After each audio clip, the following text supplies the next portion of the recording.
Meu nome é Ana Cláudia Torres Andreucci, sou professora de Direito Previdenciário, mestre e atualmente doutoranda em Direito Previdenciário pela PUC de São Paulo. Trabalharei com vocês o tema Processo Administrativo Previdenciário, Benefícios. Uma longa estrada começa com o primeiro passo. Esta frase do pensador Confúcio traduz com sabedoria que, por mais longa que seja uma trajetória, ela somente será alcançada se cada passo for realizado com segurança, perfeição e planejamento. Pois, com certeza, para a conclusão desta empreitada, cada passo pode favorecer ou dificultar o resultado final. Pois bem, este é o motivo da nossa aula: compreender que o processo administrativo previdenciário, para ser alcançado em sua plenitude e eficácia, necessitará de um primeiro passo e de passos sequenciais bem moldados e conformados à legislação vigente. É pelas partes bem articuladas que se atinge o todo. É importante salientar que o tema em foco passou por inúmeras transformações e, assim, fixaremos o nosso estudo na compreensão das atualizações trazidas com a edição da Lei 9.784, de 29 de janeiro de 1999, conhecida como Lei do Processo Administrativo Federal e incorporada ao sistema previdenciário. A Lei 9.784 de 99 trata do processo administrativo em sentido estrito, como preferem alguns, ou em seu aspecto externo, como entende outros, referindo-se unicamente aos casos em que o particular ou funcionário se insurge contra determinado ato concreto proveniente da administração pública federal, direta ou indireta, nos termos catalogados em seu artigo 1º. Destacamos, primeiramente, que os atos administrativos têm por essência serem, em geral, vinculados à lei. Em sua formação, há 3 momentos em que a legalidade pode ser verificada. 1, na constituição do ato. 2, no momento de sua aplicação. Ou 3, na via judicial. Para que o ato administrativo seja válido, sua constituição deve estar adstrita aos preceitos legais aplicáveis. Havendo o não respeito a estas normas legais, o interessado poderá reagir junto à própria entidade administrativa competente. Caso tal problema não se resolva no âmbito interno da administração, nos termos do princípio do acesso ao judiciário, o Poder Judiciário poderá ser chamado para exercer sua tutela jurisdicional. Nos interessa, na presente aula, trabalhar com o processo interna corporis, ou seja, que tramita no âmbito interno da administração e, portanto, denominado processo administrativo. Assim, por uma questão de ordem metodológica e didática e melhor compreensão do todo, separamos nosso estudo pela seguinte sequência de itens. Primeiro, o direito de petição. Segundo, os princípios norteadores do processo administrativo. Terceiro, a estrutura administrativa de controle jurisdicional administrativo previdenciário. Quarto, a dinâmica do processo administrativo. Quinta, a discussão sobre a necessidade do exaurimento da esfera administrativa para o ingresso na esfera judicial. Sexta, a formação jurisprudencial do direito previdenciário. E, por fim, e muito importante, conclusões sobre o tema para reflexão. Passemos agora ao nosso primeiro tópico. Direito de petição. O artigo 5º, inciso 34 da Constituição Federal de 88, determina que são, a todos assegurados, independentemente do pagamento de taxas, o direito de petição aos poderes públicos em defesa de direitos ou contra ilegalidade ou abuso de poder. Verifica-se, portanto, o direito de petição como um direito notadamente consagrado com o status constitucional. Corolário da democracia e do respeito a um povo, o direito de petição, infelizmente na prática diária, parece ser, em algumas hipóteses, letra morta. Em artigo publicado e denominado O Contribuinte e o Direito de Petição, o famoso tributarista Hugo de Brito Machado defende que tem se tornado comum o não recebimento em repartições públicas de requerimentos de contribuintes que pedem as mais diversas providências.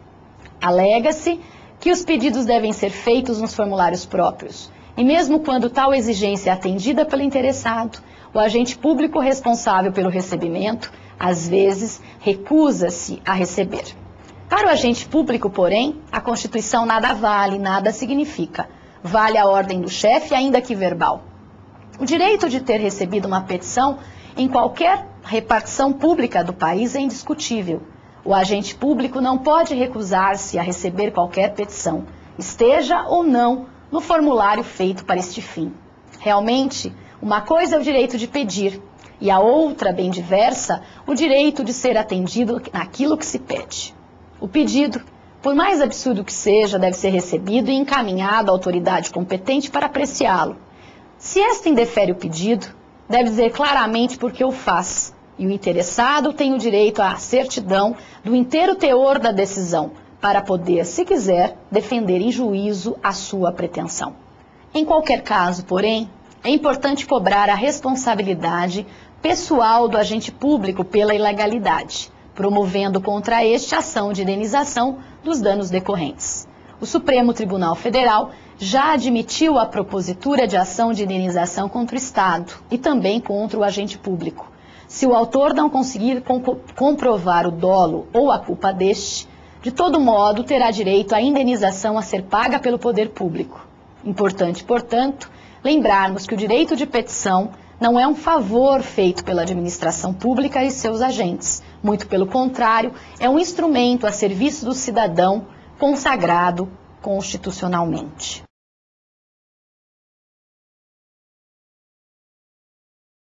Ingressaremos agora no nosso segundo tópico da aula, princípios norteadores do processo administrativo. Cumpre observar preliminarmente que o termo princípio, do latim principium ou principi, encerra a ideia de começo, origem ou base. Em qualquer linguagem leiga, é de fato o ponto de partida e o fundamento causa de um processo qualquer.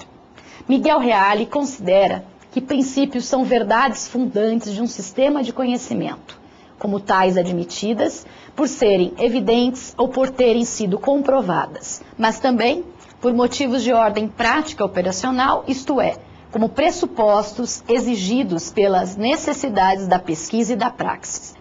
Como verdades fundantes ou bases do ordenamento jurídico, o que implicaria a violação de um princípio? A esta indagação, o doutrinador José Souto Maior Borges, em sua obra Lei Complementar Tributária, editada pela Revista dos Tribunais, responderia que a violação de um princípio constitucional importa em ruptura da própria Constituição, representando por isso mesmo uma inconstitucionalidade de consequências muito mais graves do que a violação de uma simples norma, mesmo constitucional. Da mesma maneira, Celso Antônio Bandeira de Mello enfatiza a gravidade de se desrespeitar um princípio e informa ser tal ato pior do que a transgressão a uma norma qualquer. Em sua sábia opinião, a desatenção ao princípio implica a ofensa a todo o sistema de comandos e deve ser vista como uma grave forma de ilegalidade ou de inconstitucionalidade, bem como uma subversão aos valores fundamentais deste mesmo sistema. Conjugando os conceitos que ora foram expostos, percebemos claramente que os princípios atuam de maneira coordenada, formando um todo harmônico e sistemático. Devemos, desta feita, entender tais princípios dentro de um sistema normativo. Mas cumpre-nos interrogar o que vem a ser um sistema. Por sistema, deve ser entendido, na lição sempre atual de Geraldo Ataliba, como o caráter orgânico das realidades, componentes do mundo que nos cerca, e o caráter lógico do pensamento humano conduzem o homem a abordar as realidades que pretende estudar, sob critérios unitários de alta utilidade científica e conveniência pedagógica, em tentativa de reconhecimento coerente e harmônico da composição de diversos elementos em um todo unitário, integrado em uma realidade maior.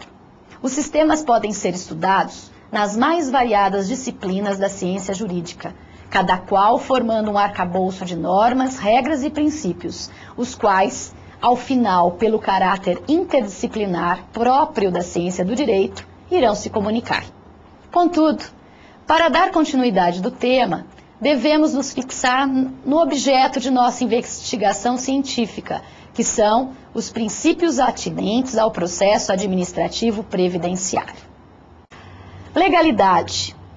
Para o professor Celso Antônio Bandeira de Mello, o princípio da legalidade é o princípio capital para a configuração do regime jurídico-administrativo. Enuncia, pelas suas próprias palavras, que é o princípio da legalidade ou da completa submissão da administração às leis. Esta deve tão somente obedecê-las, cumpri-las, pô-las em prática. Daí que a atividade de todos os seus agentes, desde que ocupa a mais cúspide até o mais modesto dos servidores, só pode ser a de dóceis, reverentes, obsequiosos, cumpridores das disposições gerais fixadas pelo Poder Legislativo, pois esta é a posição que lhes compete no direito brasileiro. Consoantes precisas lições de nosso mestre, professor Wagner Balera, pode-se dizer que no contexto administrativo, este preceito imprime eficácia a todos os demais, de tal arte que nessa seara o Estado não pode atuar com impessoalidade, moralidade ou ainda expressar unicamente o seu agir, sem lançar mão do instrumento normativo e sem que o seu poder de comando se expresse como esteio na legislação. Trabalharemos agora o princípio da finalidade. O princípio da finalidade ele é inerente ao princípio da legalidade. Ele corresponde à aplicação da lei nos estritos fins a que ela foi proposta. Exige ainda que o ato seja praticado nos termos da finalidade pública definida legalmente, não podendo ser usada como instrumento de satisfação de caráter privado, sob pena de invalidar o ato com o desvio de finalidade. Celso Antônio Bandeira de Mello ele define que o princípio da finalidade impõe que o administrador, ao manejar as competências postas ao seu encargo, atue com rigorosa obediência à finalidade de cada qual.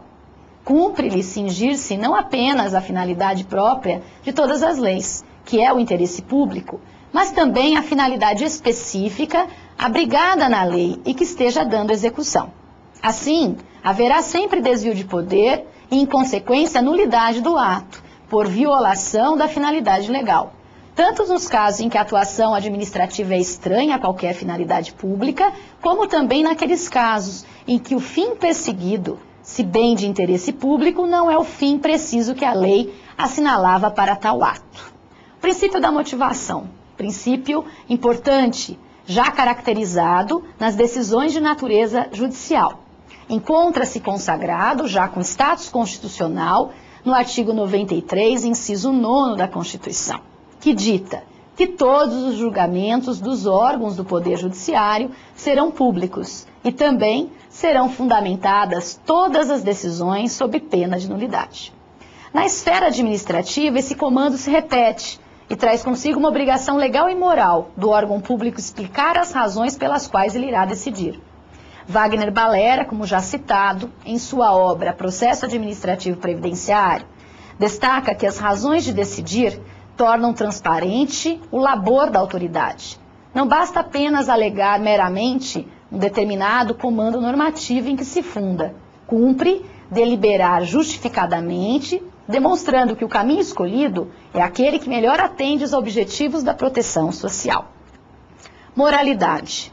A moralidade passou a se tornar princípio explícito na Constituição Federal de 1988. É um pressuposto para a validade de todo o ato da administração pública. A moralidade significa o zelo, a probidade na conduta dos administradores públicos, na função que lhe é inerente. Ter a moralidade como preceito é caminhar de acordo com as regras legítimas de uma sociedade. É o bem servir, é a ética como lema. Entretanto, infelizmente, na prática, sabemos que crescem os números das denúncias que comprovam o não respeito às regras da moralidade. Ampla defesa e contraditório, princípio importante. Quando se fala nesse princípio denominado ampla defesa e contraditório, temos aí uma das maiores garantias do Estado democrático de direito. Uma história de ficção deve ser lembrada. A obra O Processo de Franz Kafka merece ser lida e trabalha com maestria tal princípio. e pode servir como um grande exemplo consolidador deste direito em aulas, e assim nos servimos desse exemplo para reforçar o princípio. A personagem principal da obra, denominada Joseph K., foi levado por policiais para uma delegacia. Nada lhe foi dito pelos policiais, nem tampouco pelo delegado. Na fase judicial, Joseph K. não pôde se defender. Era como se todos os atos corressem à sua revelia. Não lhe foi nomeado um defensor. Ao final, Joseph K. foi julgado culpado daquilo que ele não sabia bem o que era. A obra kafkaniana tenta mostrar que todos estamos sujeitos a estas arbitrariedades, e algo se torna verdadeiro sem nunca ter existido. Assim, o princípio da ampla defesa e do contraditório assegura a todos o direito de defesa, de manifestação recíproca, da utilização de todos os recursos e procedimentos pertinentes na busca da verdade. É com certeza a consolidação da justiça, da liberdade e da democracia, e que está exposta em nosso artigo 5º, inciso 55, ditando que, aos litigantes em processo judicial ou administrativo e aos acusados em geral, são assegurados o contraditório e ampla defesa, com os meios e recursos a ela inerentes. Trabalharemos agora em segurança jurídica e interesse público. Quando se fala em segurança jurídica, deve-se tratar do Estado constitucional. Este Estado constitucional pressupõe a existência de uma Constituição, conforme preceitua o mestre português Canutilho, para que sirva de ordem jurídico-normativa fundamental, vinculativa de todos os poderes públicos. O que vem a ser esse princípio? Segundo Canutilho, o homem necessita de segurança para conduzir, planificar e conformar autônoma e responsavelmente a sua vida. Por isso, desde cedo, se consideravam os princípios da segurança jurídica e da proteção e da confiança como elementos constitutivos do Estado de Direito. Consagrada no artigo 2º da Declaração dos Direitos do Homem e do Cidadão de 1789, como um direito natural e imprescritível, a segurança encontra-se positivada hoje como um direito individual na Constituição Brasileira de 88, ao lado dos direitos à vida, à liberdade, à igualdade e à propriedade, na dicção expressa do artigo 5º.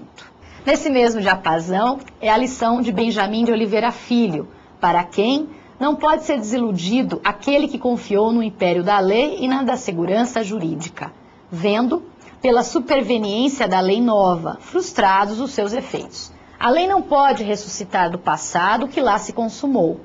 Corroboram ainda nossos argumentos as lições do mestre constitucionalista Manuel Gonçalves Ferreira Filho, destacando que este dispositivo constitucional tem por objetivo, entre aspas, dar segurança e certeza às relações jurídicas, consequentemente aos direitos assumidos pelos indivíduos na vida social, no convívio diuturno com outros homens, cada um pratica atos jurídicos, dos quais lhe resultam direitos e obrigações, e litiga nos tribunais a propósito de tais direitos ou obrigações.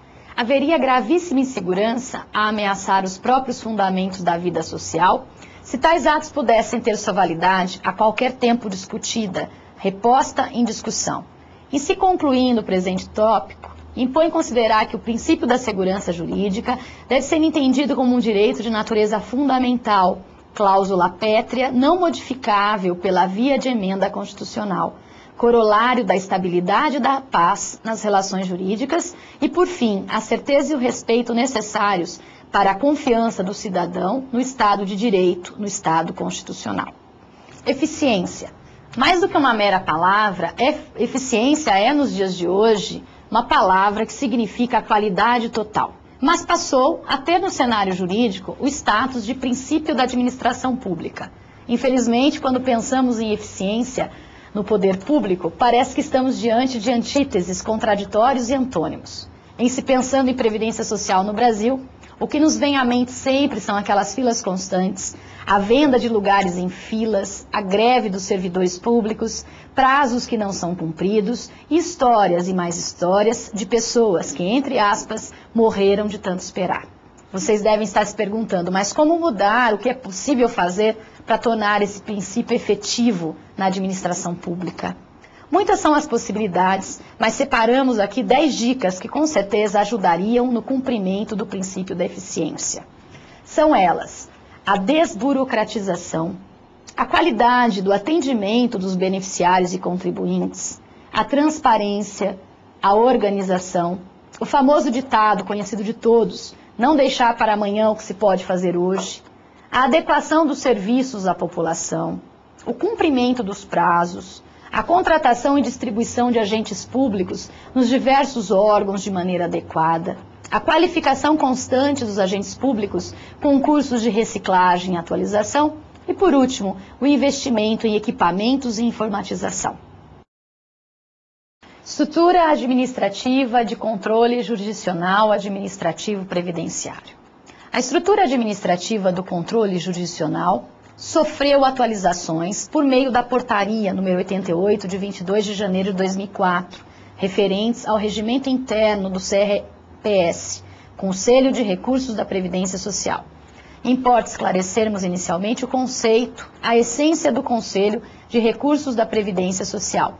Trata-se de um órgão colegiado, integrante da estrutura do Ministério da Previdência Social, que funciona como um tribunal administrativo e tem por função básica fazer a intermediação dos litígios entre os segurados de um lado, ou empresas, e a Previdência Social. O Conselho de Recursos da Previdência, como órgão colegiado que é, tem a seguinte composição: formado pelo Pleno, com papel de importância ímpar no procedimento administrativo, com competência para uniformizar a jurisprudência previdenciária. 2.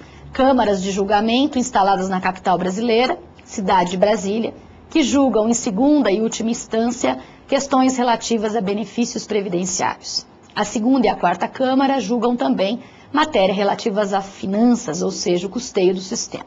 Terceiro, espalhadas pelos estados do Brasil, temos 28 juntas recursais, com competência para o julgamento de primeira instância. Funciona assim o CRPS como um tribunal administrativo, com atribuição específica de solucionar os problemas no âmbito não judicial, envolvendo o órgão previdenciário e seus beneficiários, nas questões relativas à concessão, manutenção, suspensão ou perda de benefício, ou também na área de custeio, as exigências do sistema de seguridade social relativas aos financiamentos devidos pelos contribuintes. O CRPS é presidido por um representante do governo, com notório saber acerca da legislação previdenciária e nomeado pelo ministro da Previdência Social.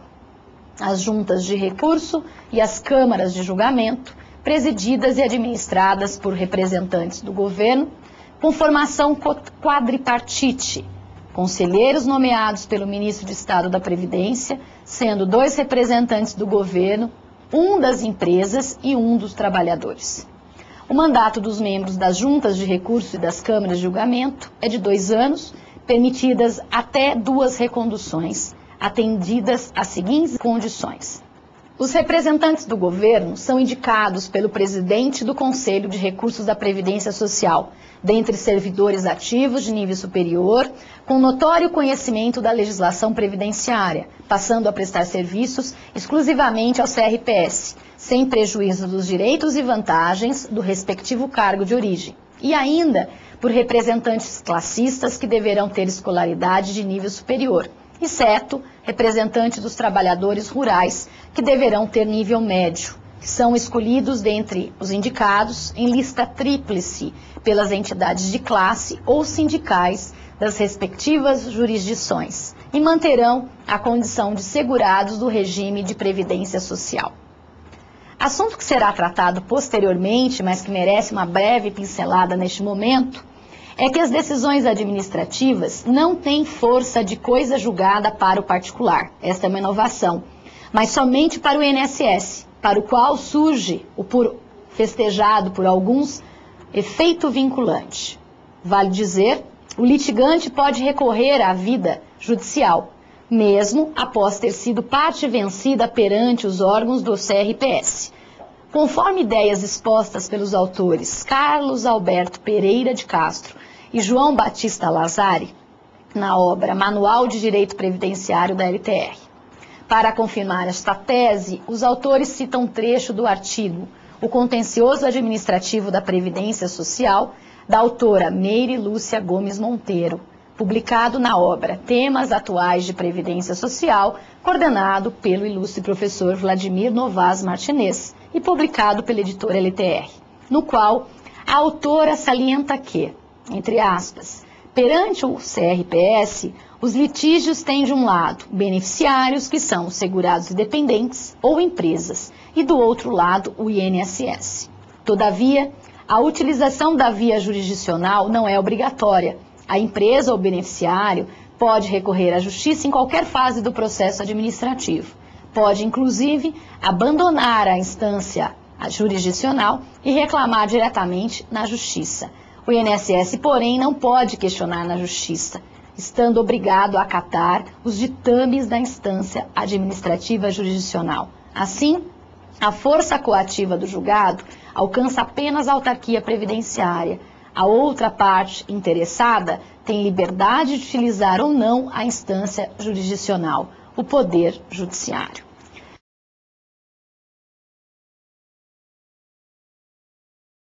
A dinâmica do processo administrativo é o que analisaremos agora. Percorridas as questões relativas aos princípios que norteiam o tema, bem como a composição funcional do Conselho competente, impõe agora adentrarmos no procedimento propriamente dito. Para as nossas explanações, adotaremos a seguinte sistemática metodológica. Analisaremos o processo administrativo pela seguinte sequência. A primeira parte, a fase inicial, com a instauração do processo, compreendendo ainda neste tópico a identificação dos interessados, os impedimentos e suspeições relativas aos órgãos competentes para julgamento e o desenrolar dos atos e formas processuais. O segundo tópico será a análise da instrução processual. O terceiro tópico abordará o tema decisão e motivação decisória. E, por fim, encerraremos a dinâmica do processo administrativo, enfocando os recursos e revisões, bem como as alterações legislativas sobre o tema. Cabe enunciar que a legislação que norteia o tema estabelece critérios que devem ser observados durante todo o decorrer das fases do processo administrativo. São esses critérios: atuação conforme a lei e o direito, atendimento a fins de interesse geral, vedada a renúncia total ou parcial de poderes ou competências, salvo autorização e lei, objetividade no atendimento do interesse público, vedada a promoção pessoal de agentes ou autoridades, atuação segundo os padrões éticos de probidade, decoro e boa-fé, divulgação oficial dos atos administrativos, princípio da publicidade, ressalvadas hipóteses de sigilo previstas na Constituição, adequação entre meios e fins, vedada a imposição de obrigações, restrições e sanções, em medida superior àquela estritamente necessária ao atendimento do interesse público, indicação dos pressupostos de fato e de direito que determinaram a decisão, observância das formalidades essenciais à garantia dos direitos dos administrados, adoção de formas simples, suficientes para propiciar adequado grau de certeza, segurança e respeito aos direitos dos administrados, bem como garantia dos direitos à comunicação, à apresentação de alegações finais, à produção de provas e à interposição de recursos nos processos que possam resultar sanções e nas situações de litígio. Proibição também da cobrança de despesas processuais, ressalvadas aquelas que já estão previstas em lei. Impulso de ofício do processo administrativo, sem prejuízo da atuação dos interessados. Interpretação da norma administrativa da melhor forma que garanta o atendimento do fim público a que se dirige, vedada a aplicação retroativa de nova interpretação. A fase inicial ou instauração do processo. Dando início ao primeiro tópico, que diz respeito à instauração do processo administrativo, algumas questões deverão ser observadas. Primeiro, cumpre descrever que o processo administrativo pode se iniciar tanto de ofício como por requerimento do interessado. O referido requerimento deverá observar uma forma prescrita em lei e deve conter, entre outros, os seguintes dados de identificação: órgão ou autoridade administrativa a que se dirige. 2. Identificação do interessado ou quem o represente. 3. Domicílio do requerente ou local em que irá receber as comunicações. 4. formulação do pedido com exposição dos fatos e dos seus fundamentos, data e assinatura do requerente ou de seu representante. É de suma importância destacar que a administração não pode recusar de maneira imotivada o recebimento de documentos. Muito pelo contrário, é seu dever enquanto poder público orientar o requerente como suprir eventuais falhas nos documentos apresentados. Tal dever é uma obrigação de natureza legal prevista na Lei 9.784/99, que regula os procedimentos administrativos federais. Ainda, por determinação legal, os órgãos e entidades administrativas deverão elaborar modelos ou formulários, todos padronizados, para assuntos que importem em pretensões parecidas ou equivalentes. Na mesma sequência lógica, são considerados para fins de processo administrativo como capazes os maiores de 18 anos.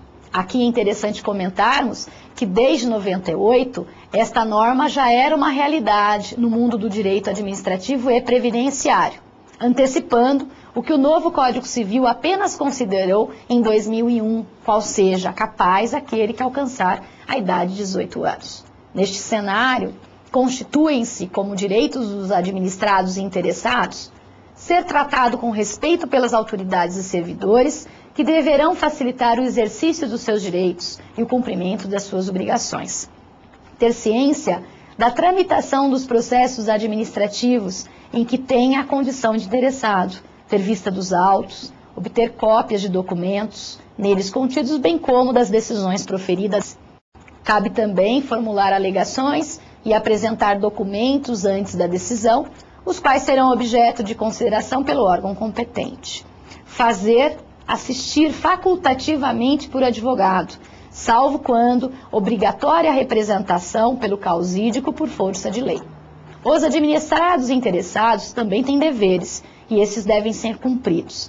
Entre os deveres estão expor os fatos conforme a verdade, proceder com lealdade, urbanidade e boa-fé, não agir de modo temerário, prestar as informações que lhe forem solicitadas e colaborar para esclarecimentos dos fatos. Seguindo nessa trajetória, ainda dentro do tópico, o assunto que trataremos a seguir é de grande interesse para todos os envolvidos no processo, bem como para a sociedade em geral, pois diz respeito à atuação daqueles que irão trabalhar no processo, ou seja, analisá-lo e julgá-lo. Iremos verificar agora quais são os impedimentos e as suspeições relativas aos servidores e autoridades atuantes no processo administrativo. Podemos dizer, em palavras simples, que em uma ordem de gradação, o impedimento é muito mais grave que a suspeição, e são figuras jurídicas históricas e necessárias para a manutenção do conceito maior de justiça, equilibrado pela imparcialidade, pela boa-fé e pela ética. Nos termos do artigo 18 da Lei 9.784/99, é impedido de atuar em processo administrativo a autoridade ou o servidor que tenha interesse direto ou indireto na matéria, que tenha participado ou ainda que venha a participar como perito, como testemunha ou representante, ou se tais situações ocorrerem quanto ao cônjuge, companheiro ou parente afim até terceiro grau. Ainda está impedido aquele que esteja litigando judicialmente ou administrativamente com o interessado ou seu respectivo cônjuge ou ainda companheiro. Cabe à autoridade ou servidor que for impedido o dever absoluto de comunicar o fato à autoridade competente, abstendo-se de atuar. Caso não haja essa comunicação por parte do servidor, o fato será considerado falta grave para efeitos disciplinares. E já a suspeição, ela ocorrerá quando a autoridade ou servidor tiver amizade íntima ou inimizade notória com algum dos interessados, ou ainda com seus cônjuges, companheiros, parentes e afins até o terceiro grau. No que diz respeito aos atos processuais propriamente ditos, algumas considerações são importantes, entre elas. Os atos do processo devem ser produzidos por escrito, em vernáculo. O vernáculo seria a língua pátria, o português, com a data, o local de sua realização e a assinatura da autoridade responsável. Deverá também ter o reconhecimento de firma somente quando exigida e houver dúvida à autenticidade da assinatura. A autenticação de documentos podem ser feitos pelo próprio órgão administrativo. As intimações deverão observar a antecedência mínima de 3 dias úteis quanto à data de comparecimento, podendo ser efetuada por ciência no processo, por via postal, correio com aviso de recebimento AR, por telegrama ou por qualquer outro meio que se tenha a certeza que o interessado ficou ciente. Interessados que estiverem em lugar incerto e não sabido poderão ser intimados por publicação oficial. Aqui é essencial pontuarmos que deve imperar o princípio da ampla defesa do contraditório, que já comentamos anteriormente, assegurado constitucionalmente no caso em questão, a todos os interessados no processo administrativo. Passaremos agora à fase 2 da dinâmica do processo administrativo e que diz respeito à instrução processual. Pergunta-se, o que seria uma instrução processual? Apesar de conceitualmente ou teoricamente falando, a instrução corresponder às diversas produções de provas destinadas à tomada de decisão de um órgão administrativo judicial, na prática, a instrução processual, se não for bem conduzida, pode se transformar no momento mais tormentoso de um processo. É na instrução processual que são colhidas provas das mais diversas naturezas, entre elas as testemunhas, os documentos, as perícias. São vedadas aqui todas as provas obtidas por meios ilícitos ou ilegais. Aquele que for o responsável pela instrução deve facilitar o seu encaminhamento. Neste procedimento, ele deverá fazer constar dos autos todos os dados necessários à decisão do processo, do modo menos oneroso para aqueles que são os interessados. Quando o interessado declarar que fatos e dados estão registrados em documentos existentes na própria administração, o responsável pelo processo em outro órgão administrativo, órgão competente para a instrução, proverá de ofício a obtenção destes documentos ou das suas respectivas cópias. O interessado poderá, na fase instrutória também, antes de tomar a decisão, juntar documentos e pareceres, requerer diligências, bem como perícias, fazer alegações referentes à matéria e objeto do processo. Quando dados, autuações ou documentos solicitados ao interessado forem necessários à apreciação de pedido formulado, o não atendimento no prazo fixado pela administração poderá trazer no arquivamento do processo. Os interessados poderão ainda ser intimados de prova ou diligência ordenada com antecedência mínima de 3 dias. Deve haver a menção à data, hora e local desta realização. Se for obrigatoriamente ter que ser ouvido um órgão consultivo, o parecer deverá ser emitido no prazo máximo de 15 dias, salvo norma especial ou comprovada uma necessidade de maior prazo. Primeiro, se um parecer obrigatório e vinculante deixar de ser emitido no prazo fixado, o processo não terá seguimento até a respectiva apresentação, responsabilizando-se quem der causa ao atraso. Se um parecer obrigatório e não vinculante deixar de ser emitido no prazo fixado, o processo poderá ter prosseguimento e ser decidido com sua dispensa, sem prejuízo da responsabilidade de quem se omitiu no atendimento. Há, no caso, a necessidade de laudos técnicos de competência específica de determinados órgãos administrativos. Quando estes não cumprirem o encargo de produção dos laudos, outro órgão, com as mesmas aptidões e qualificações técnicas, deverá ser chamado para suprir essa omissão. Dada por encerrada a instrução, é de 10 dias o prazo para o interessado se manifestar. Para garantir a eficácia do princípio da publicidade da ampla defesa, a Lei do Processo Administrativo garante aos interessados o direito à vista do processo, bem como obter certidões ou cópias reprográficas dos dados e documentos que o integram, ressalvados os dados e documentos de terceiros que estão protegidos por sigilo ou pelo direito à privacidade, à honra e à imagem. Daiso Portanova publicou uma matéria interessante no 14º Congresso de Previdência Social.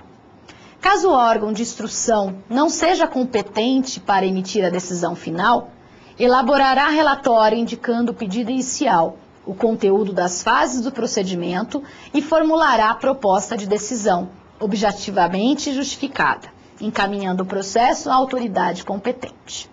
Traremos agora na fase decisória e o dever de motivação.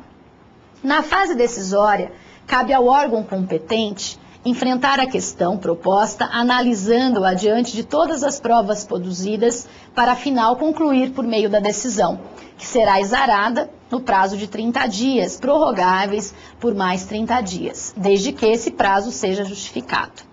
Nos moldes daquilo que já explicamos, que está no artigo 93, inciso 9 da Constituição Federal de 88, as decisões deverão ser motivadas, o que significa que o órgão decisório deverá detalhar as razões e os motivos pelos quais irá decidir de determinada maneira. É uma garantia de ordem constitucional que visa trazer ao interessado maiores possibilidades de saber as razões pelas quais teve seu requerimento deferido ou indeferido. É fácil entendermos que só será possível recorrer das razões conhecidas pelo interessado, e assim a motivação cumpre um papel ímpar nesta questão. A Lei 9.784/99 destaca que a motivação deve ser explícita, clara e congruente, podendo consistir em declaração de concordância com fundamentos de anteriores pareceres, informações, decisões ou propostas que, neste caso, serão parte integrante do ato. Finalmente, para concluirmos este tópico, devemos encerrá-lo sublinhando as hipóteses de existência e de extinção do processo. O interessado poderá, por meio de pedido escrito, desistir total ou parcialmente do pedido formulado, como também ele pode renunciar a direitos que sejam disponíveis. Há, no caso de vários interessados, a desistência ou a renúncia irá atingir somente aquele que tenha formulado. Se o interesse público assim o exigir, a desistência ou renúncia do interessado não prejudicará o prosseguimento do processo. Ingressaremos agora no nosso último tópico da dinâmica do processo administrativo previdenciário, que diz respeito à interposição do recurso administrativo e à revisão pelo órgão autárquico. Das decisões do Instituto Nacional do Seguro Social, nos processos de interesses dos beneficiários dos contribuintes da Seguridade Social, caberá recurso para o CRPS, Conselho de Recursos da Previdência Social. O prazo é de 30 dias para interposição de recursos e para oferecimento de contrarrazões, contados da ciência da decisão e da interposição do recurso, respectivamente. O prazo da lei original era de 15 dias, mas foi alterado pelo Decreto 4.729, de 10 de junho de 2003. Poderá haver retratação do INSS, o qual reformará a sua decisão e de maneira favorável ao interessado, deixando de caminhar o recurso à instância competente. Se o reconhecimento do direito do interessado ocorrer na fase de instrução do processo, do recurso por ele interposto contra a decisão de junta de recursos, ainda que de alçada ou de câmara de julgamento, o processo, acompanhado das razões do novo entendimento, será encaminhado à junta de recursos, no caso de decisão dela emanada para fins de reexame da questão, ou à Câmara de Julgamento, se por ela for proferida a decisão, para a revisão do acórdão, na forma que dispuser o seu regimento interno. Depósito recursal. Em se tratando de processo que tenha por objeto a discussão de crédito previdenciário, custeio, o recurso de que trata essa subseção somente terá seguimento se o recorrente, pessoa jurídica, instruí-lo com prova de depósito em favor do INSS, de valor correspondente a 30% da exigência fiscal definida na decisão. A interposição de recurso nos processos de interesse de beneficiário ou que tenham por objeto discussão de crédito previdenciário, sendo a recorrente pessoa física, independe de garantia de instância facultada a realização de depósito, à disposição do INSS, do valor do crédito corrigido monetariamente, quando for o caso, acrescido ainda de juros e multa de mora cabíveis, não se sujeitando a novos acréscimos a contar da data do depósito. O INSS deverá contabilizar este depósito de que trata o artigo em conta própria até a decisão final do recurso administrativo, quando aí sim o valor depositado para fins de recurso voluntário será, primeiro, devolvido ao depositante, se aquela lhe for favorável como decisão, ou convertido em pagamento devidamente deduzido do valor da exigência, se a decisão for contrária ao sujeito passivo. Efeito do recurso. O recurso só pode ter efeito suspensivo quando solicitado pelas partes, deferido pelo presidente da instância julgadora. O recurso não será conhecido quando interposto fora do prazo, perante órgão incompetente, por quem não seja legitimado, após exaurida a esfera administrativa. Na hipótese do inciso 2 deste caso, será indicada ao recorrente a autoridade competente, sendo devolvido o prazo para recurso. Segundo, o não reconhecimento do recurso não impede a administração de rever de ofício o ato ilegal, desde que não ocorrida a preclusão administrativa. O órgão competente para decidir o recurso poderá tanto modificar, confirmar, anular ou revogar, total ou parcialmente, a decisão recorrida, se a matéria for de sua competência. Os processos administrativos que resultem em sanções poderão também ser revistos a qualquer tempo, a pedido ou de ofício, quando surgirem fatos novos ou circunstâncias relevantes que forem suscetíveis de justificar a inadequação da sanção aplicada. Da revisão do processo não pode resultar agravamento da sanção. Finalmente, deve ser dito ainda que a propositura pelo beneficiário ou contribuinte de ação que tenha por objeto idêntico pedido sobre o qual versa o processo administrativo, importa a renúncia ao direito de recorrer na esfera administrativa e desistência do recurso interposto. Temos agora o prévio requerimento administrativo como condição para a propositura da ação previdenciária.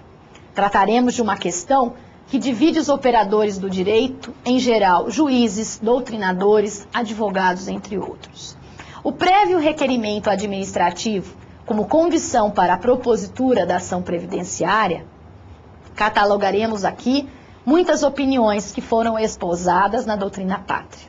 O juiz federal no Ceará, George Marsden Lima, considera que a ausência total de pedido na esfera administrativa, ingressando o segurado direto na esfera judicial, visando obter o benefício, enseja a falta de uma das condições da ação, que é o interesse de agir, pois a míngua de qualquer obstáculo imposto pelo INSS não se aperfeiçoa a lide, doutrinariamente conceituada como um conflito de interesses caracterizado por uma pretensão resistida.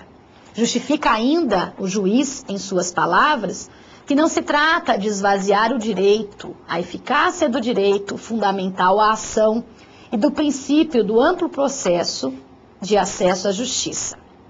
Nas suas palavras, a lei não excluirá da apreciação do Poder Judiciário lesão ou ameaça de direito. Pelo contrário, o que ele quer é que estejam presentes as condições da ação para que o órgão julgador possa prestar satisfatoriamente a tutela jurisdicional.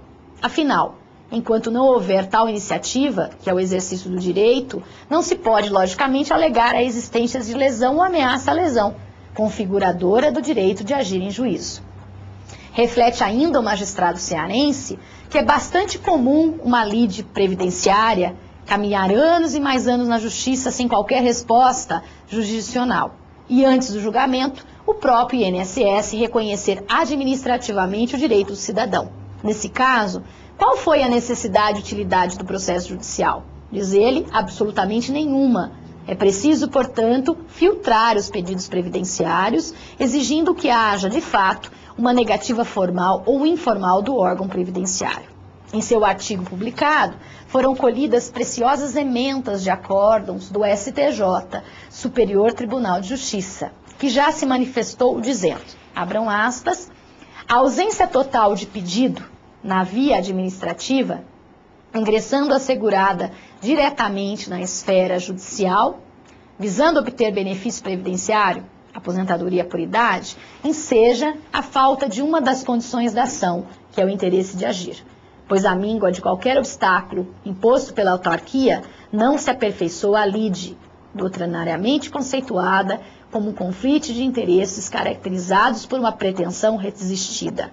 Recurso especial, conhecido e provido para extinguir o feito sem julgamento do mérito. Decisão por unanimidade. Conhecer do recurso para lhe dar provimento. Esse recurso é de 1997 e foi publicado no Diário de Justiça em 30 de 3 de 1998, tendo por relator o ministro Fernando Gonçalves. O órgão julgador foi a 6ª Turma. No mesmo sentido, é o entendimento dos tribunais regionais federais do Brasil.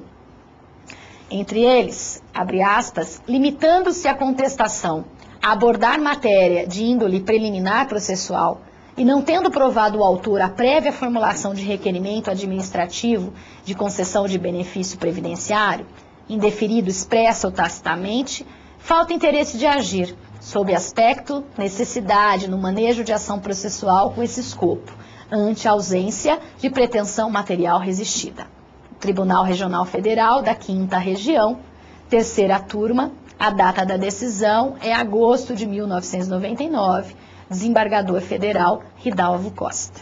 A outra diz que a ausência de prévio ingresso na via administrativa, que não se confunde com o exaurimento dela, não conflita com o princípio da universalidade da jurisdição, cuja realização não dispensa o preenchimento das condições da ação e dos pressupostos processuais. Limitações naturais ao exercício de ação. A ausência de anterior requerimento administrativo só se supre com a contestação pelo mérito, porquanto, com a resistência à pretensão, nasce a lide e com ela o interesse de agir.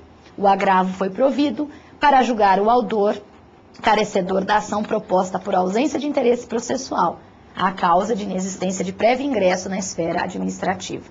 É do Tribunal Regional Federal, da 4ª Região, 5ª Turma. A decisão é de agosto de 1998, tendo por relatora a juíza Virgínia Scheib. Portanto, a inexistência de prévio pedido administrativo de benefício de prestação continuada não autoriza a extinção do processo sem julgamento do mérito, diz outro acórdão, por falta de interesse processual, se a autarquia previdenciária citada para os termos da lide contesta o mérito da pretensão, evidenciando o conflito de interesses, o que caracteriza a lide e impõe a atuação dos órgãos jurisdicionais para dirimi-lo. Outra questão muito importante que é trazida pelo magistrado no seu artigo diz respeito ao pedido verbal em que a parte requerente alega que tentou protocolar aquele pedido junto ao INSS, mas a autarquia verbalmente no balcão indeferiu de plano este pedido. Ele entende que, negando-se peremptoriamente a protocolar o requerimento, antigamente o seu entendimento era que a recusa pelo INSS ou seus prepostos de receber verbalmente esse requerimento administrativo, por si só já era um fato que justificava o interesse de agir em juízo. Chegou a publicar acórdão 4ª Região do TRF, juiz Teori Albino Zavascki. Contudo, seu posicionamento atual mudou. Ele entende que nesses casos a parte deve se insurgir contra a recusa do INSS, ingressando, por exemplo, como mandado de segurança e não postular o mesmo pedido direto na via judicial. É que o servidor do INSS, ao não protocolar o pedido, está agindo ilegalmente, em desobediência ao artigo 105 da Lei 8.213/91, que diz que a apresentação de documentação incompleta não constitui motivo para a recusa do requerimento do benefício. O juiz entende ainda que, diferente a hipótese em que o requerente protocola o pedido administrativo, mas o INSS não fornece qualquer resposta em prazo razoável, ou seja, a omissão. Nessa situação, está presente sim o interesse de agir. A falta de solução no prazo razoável para o pedido de benefício formulado no âmbito administrativo investe o segurado de agir em juízo. Também acórdão da 4ª Região, tendo por relator juiz Teori Albino Zavascki. Bom, colacionando todas as ideias que trouxemos do magistrado cearense, são suas conclusões importantes desse artigo. A. O prévio requerimento administrativo é requisito essencial para restar configurado o interesse de agir. Não tendo havido prévio pedido na via administrativa, não há que se falar em pretensão resistida e muito menos ainda em lide ou lesão ou ameaça em direito, razão pela qual a parte autora deve ser considerada carecedora da ação, extinguindo-se assim o processo sem julgamento do mérito, com base no artigo 267, inciso 6º do CPC. Letra B. O magistrado verificando que não houve o prévio requerimento administrativo, tem o poder-dever de indeferir a inicial, nos termos do artigo 295, inciso 3º, combinado com o artigo 267, inciso 1º, ambos do CPC. Havendo resistência na contestação relativamente à pretensão dos autores, é desnecessário o prévio requerimento administrativo com o pressuposto para a caracterização do interesse de agir processual. Pois é claro, se a administração se opõe à contestação categórica ao pedido de aposentadoria, por exemplo, formulado pelo autor, caracteriza-se a situação litigiosa a ensejar o exercício da jurisdição, não condicionado à prévia instauração da instância administrativa. Neste caso, a ausência de anterior requerimento administrativo é suprida com a contestação pelo mérito, porquanto, com resistência à pretensão, nasce a lide e com ela o interesse de agir. D.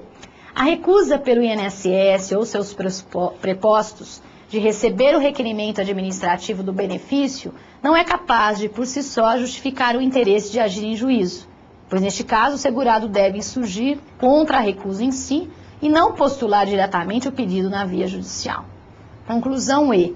A falta de solução em prazo razoável para o pedido de benefício formulado no âmbito administrativo investe o segurado de interesse de agir em juízo. Contudo, nestes casos, é preciso que o autor comprove que pelo menos ingressou com requerimento.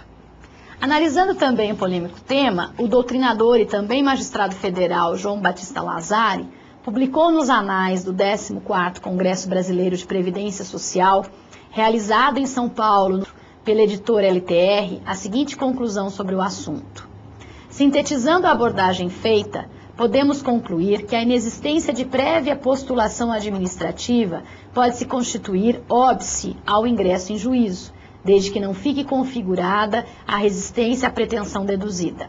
A existência da lesão ou ameaça de lesão ao direito do segurado, que caracteriza o interesse de agir, pode ser demonstrado pelo indeferimento do pedido da prestação previdenciária pelo INSS, ou por se tratar de pretensão cuja negativa por parte do ente autárquico é pública e notória, ou ainda pela apresentação de contestação, onde fique demonstrada a existência da lide.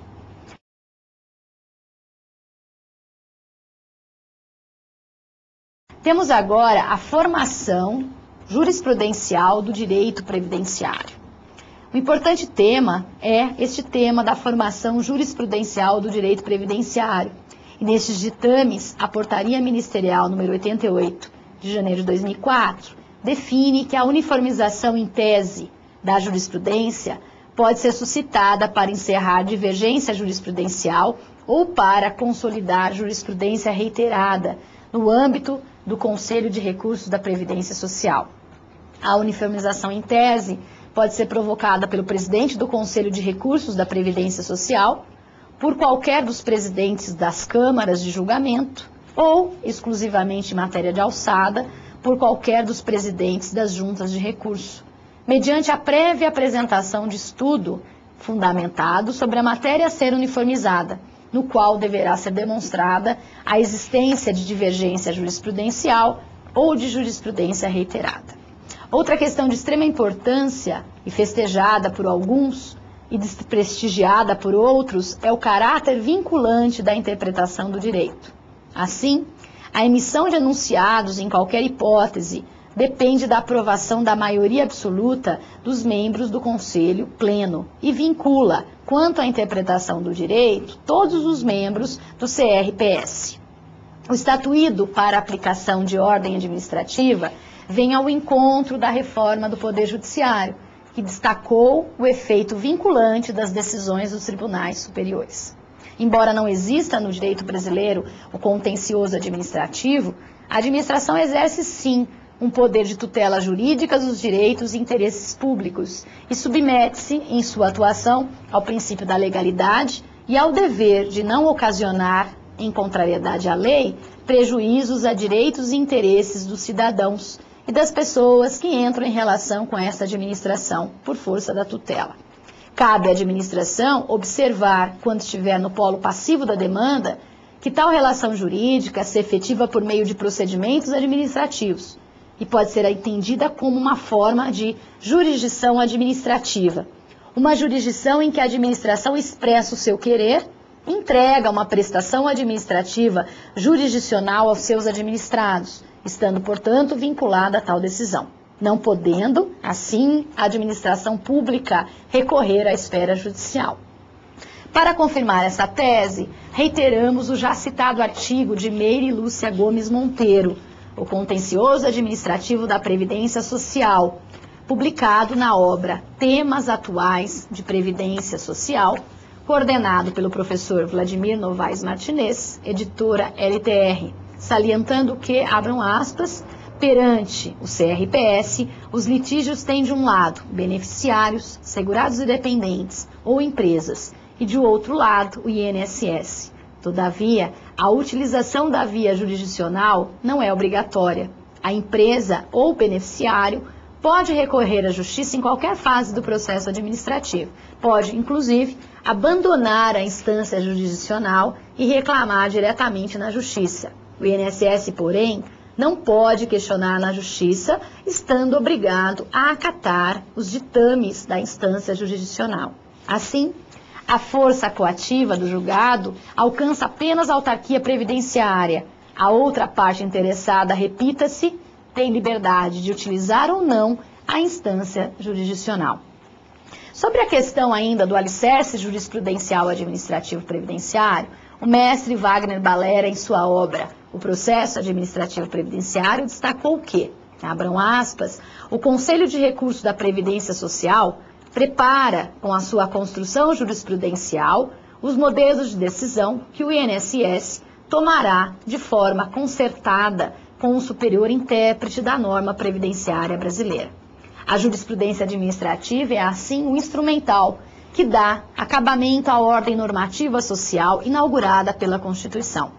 Como nasce ainda de uma articulação entre os atores sociais que controlam o sistema, a fim de direcioná-lo permanentemente para as suas finalidades protetoras, ganha especial legitimidade institucional e, nessa medida, deve ser prestigiada. Fica aqui confirmada, então, a importância da construção jurisprudencial administrativa pelo Conselho de Recursos da Previdência Social.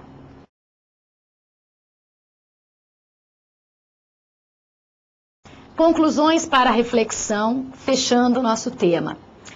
O processo administrativo previdenciário teve um grande avanço com a edição da Lei 9.784/99. De todos os itens expostos e que merecem acuidade e atenção em nossas reflexões, destacamos: 1. Os princípios da moralidade e da eficiência, como o reconhecimento da necessidade de processos de implementação de qualidade total na administração pública, por meio da desburocratização, do investimento em informática, da reciclagem e aprimoramento, de uma mão de obra fiscalizada, aprimorada, para constante andamento dos processos. Mais uma conclusão é que a uniformização de jurisprudência pelo pleno do CRPS e a vinculação das decisões a todos os integrantes da estrutura administrativa é de importância ímpar. C. É também importante e indiscutível no direito previdenciário como sendo um precursor na construção jurisprudencial por meio da administração, vinculando a administração pública às decisões objeto de tese jurisprudencial uniformizada. Terminamos por aqui a nossa aula e esperamos realmente que os assuntos expostos tenham elucidado com clareza o tema processo administrativo previdenciário, que é de indiscutível importância para o operador do direito social. Obrigado por sua atenção e até a próxima.